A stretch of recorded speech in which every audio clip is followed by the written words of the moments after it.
황제의 부름을 받다. 쿨루페는 극적인 반전이 놀랍기는 했지만 애써 표정을 감췄다. 그는 짐꾸러미를 회당에 옮기도록 하고 하인들에게 낙타를 잘 돌보라고 지시했다. 그리고 침착한 목소리로 지오헤르에게 물었다. 지오헤르, 집안은 요즘 어떤가? 아픈 사람은 없는가?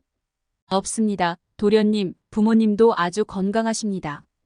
다만 주인 어른께서 도련님을 애타게 기다리고 계실 뿐입니다. 그래서 도련님과 세마님을 하루라도 빨리 모시고 오라는 특명을 제게 내리셨습니다. 쿨루페와 지오헤르가 조용히 이야기를 나누는 동안 재판관과 무자페르 부자는 쿨루페에게 정중히 인사를 하고 각자의 집으로 돌아갔다. 그들이 모두 돌아가자 쿨루페는 딜라라가 누워있는 방을 찾아갔다. 그리고 방금 전에 일어난 기적 같은 사건을 그녀에게 들려주며 마사우드의 편지까지 보여주었다. 그녀는 편지를 읽고 나서 털썩 주저앉으며 소리쳤다. 오, 하늘의 신이시여. 이런 기적을 보여주신 당신의 은혜에 감사드립니다. 당신이 맺어준 두 연인을 불쌍히 여긴 당신께 머리 숙여 감사하나이다. 쿨루페가 말했다. 부인, 아직은 기뻐할 때가 아니오. 모든 문제가 완전히 해결된 게 아니잖소. 오히려 더 큰 문제에 봉착한 것인지도 몰라요. 내가 도용했던 이름, 결국 마사우드의 진짜 아들이 이곳 사마르칸트에 있을지도 모른단 말이오. 그래서 마사우드가 아들에게 편지를 쓰고 지오헤르에게 40마리의 낙타를 보냈을 수도 있어. 게다가 지오헤르는 주인의 아들을 한 번도 본 적이 없었을 테니 무자페르의 전령을 따라 나선 것이 아닐까요? 만약 그렇다면.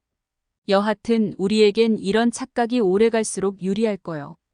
이제부터 우리를 감시하는 사람이 없으니 달아나는데도 문제가 없을 테고, 하지만 낙타떼가 도착했다는 소문이 사르마칸트 전체에 퍼지면 마사우드의 진짜 아들도 그 소식을 듣게 될 것이고 재판관을 찾아가지 않겠소. 그렇게 되면 재판관이 모든 실상을 알게 될 테고 당장에 나를 잡아주기려 할 것이오. 쿨루페는 타에르와 재판관이 속임수에 넘어간 걸 뒤늦게야 깨닫고 분노하는 얼굴이 머리에서 떠나지 않았다.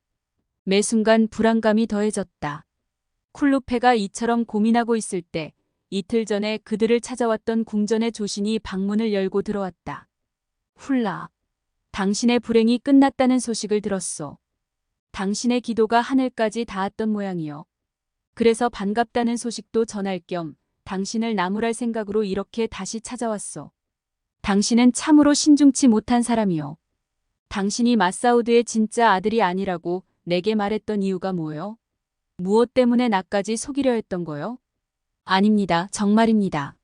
난 코젠데 출신이 아닙니다. 당신에게 이미 말씀드린 대로 다마스가 고향입니다. 내 아버지는 오래전에 돌아가셨고 남겨주신 유산은 모두 탕진해버렸습니다. 하지만 진귀한 물건을 잔뜩 실은 낙타가 40마리나 도착했고 게다가 마사우드가 당신이 진짜 아들인 것처럼 편지까지 보내지 않았소. 물론 내가 편지를 받고 물건까지 받은 것은 사실입니다. 그렇다고 내가 마사우드의 아들이 되는 것은 아닙니다. 왕의 조신은 어리둥절한 표정을 지었다. 쿨루페가 자신의 걱정거리를 그대로 말해주고 나서야 조신은 고개를 끄덕이며 말했다. 당신 생각처럼 마사우드의 진짜 아들이 사마르칸트에 있을 수도 있겠군요. 그렇다면 결국 방법은 하나뿐입니다. 오늘 밤이라도 이곳을 떠나시오. 우리도 그럴 생각입니다. 아, 재판관이 내일까지만 진실을 알지 못한다면 더 이상 바랄 게 없겠습니다. 걱정 마시오. 모든 문제가 순조롭게 풀릴 거요. 하늘이 당신을 죽음에서 구해낸 기적을 다시 보여주실 것이오. 왕의 조신은 불안감에 떠는 신혼부부의 두려움을 씻어주기 위한 격려를 해준 뒤 그들에게 신의 기적이 함께하기를 축원하면서 작별 인사를 건넸다. 쿨루페는 딜라라와 둘만 남게 되자 탈출할 계획을 꾸미기 시작했다. 모든 준비를 끝내고 밤이 되기를 초조하게 기다렸다. 하지만 어둠이 깔리기 전에 대문 밖에서 웅성대는 소리가 들리면서 말을 탄 병사들이 여인숙 마당으로 들어왔다. 두려움에 질린 쿨루페와 딜라라는 필경 재판관이 2명을 잡아오라고 병사들을 보낸 것이라 생각했다. 그러나 왕의 친위대인 것을 알고 안도의 한숨을 내쉬었다. 우두머리인 듯한 사내가 말에서 뛰어내리더니 꾸러미 하나를 들고 쿨루페가 있는 방으로 들어갔다. 그는 쿨루페와 딜라라에게 공손한 자세로 절을 하고 남편인 쿨루페에게 말했다. 위대한 황제, 우즈벡 칸의 말씀을 전해드리려 왔습니다. 황제께서 마사우드의 아드님을 만나고 싶어 하십니다. 당신이 겪은 일을 아시고 당신에게 직접 그 얘기를 듣고 싶어 하십니다. 카프탄을 특별히 보내셨으니 황제를 아련하실 때 이 옷을 입도록 하십시오.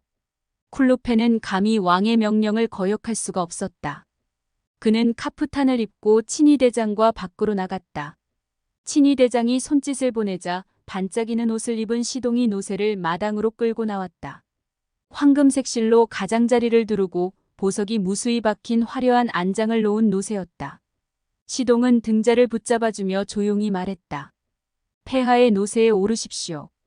제가 궁전까지 인도하겠습니다. 쿨루페가 노새에게 다가서자 시동은 등자를 낮추어 주었다. 쿨루페는 등자에 발을 대고 날렵하게 노새의 등에 올라타 궁전으로 향했다.